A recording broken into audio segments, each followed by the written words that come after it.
All the controversy over the proposed Islamic Center and Mosque 2 blocks from Ground Zero may be moot. Infighting among some key proponents may be putting the entire project in jeopardy right now. Our senior correspondent, Allan Chernoff, is in New York. He's getting new details. I guess the bottom line question is this center going to be built? Well, people watching this situation closely are wondering just that because the project's developers are in conflict.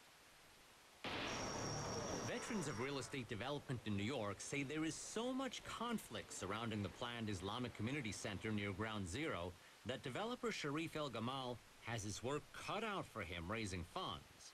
Extraordinarily amateurish. Just extraordinary. They really didn't have an idea of what they were doing. Asra Nomani is co-founder of a women's organization called Muslims for Peace.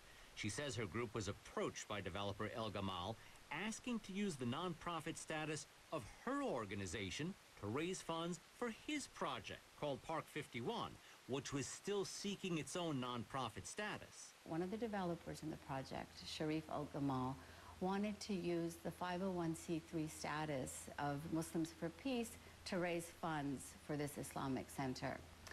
I thought that was just maybe a little bit inappropriate. Nomani says El-Gamal raised just a few $1,000s. Today, the donation link on the Park 51 website is inactive. A spokesperson for Park 51 says the nonprofit fundraising effort has yet to be launched. But El-Gamal has asked worshippers for donations at prayer services being held at the existing building. Already, the developer is at odds with one of his major investors, Hisham El-Zanati, who tells CNN he has a controlling interest in the project and might sell off his portion for a profit. He would not speak on camera, but his attorney did. So he does have the majority control, and according to the agreements, he is the person who is going to decide how that is going to make the decisions with respect to this property. El-Gamal says that's dead wrong, claiming he has control. Meanwhile, El-Gamal and Imam Faisal Abdul Rauf, the religious visionary of the project, are presenting different concepts to the public. Imam Faisal refers to the project as Cordoba House, after his nonprofit group, the Cordoba Institute.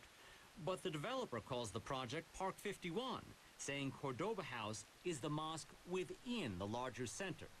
And while the developer has described a community center open to all, but a prayer space just for Muslims, the imam told CNN something different. And we wouldn't have prayer space for Christians and for Jews.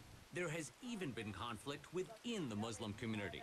Islamic leaders who complained they'd never been consulted last week peppered El-Gamal with questions as to whether Park 51 would be only for elite, wealthy Muslims. None of our organizations is capable or is putting money into this. Money is now the critical issue. We have not raised any money for it yet. While seeking funding from banks and private individuals, El-Gamal is determined to carry the project through. We have the building and we're doing it there, God willing. If El-Gamal is unable to raise funding domestically, he may have to turn to foreign sources in the Islamic community, and that is yet another controversial issue that has surrounded this project. El-Gamal's Soho Properties sent a statement to CNN late this afternoon saying there now are plans to include an interfaith prayer space at the community center. Wolf? And foreign sources, you mean like Saudi Arabia or the United Arab Emirates, some of the countries in the oil-rich Arab world? Is that what you're thinking? Exactly, in the Arab world, but of course, we'll see how he does here in the U.S. Thanks very much for that, Allan.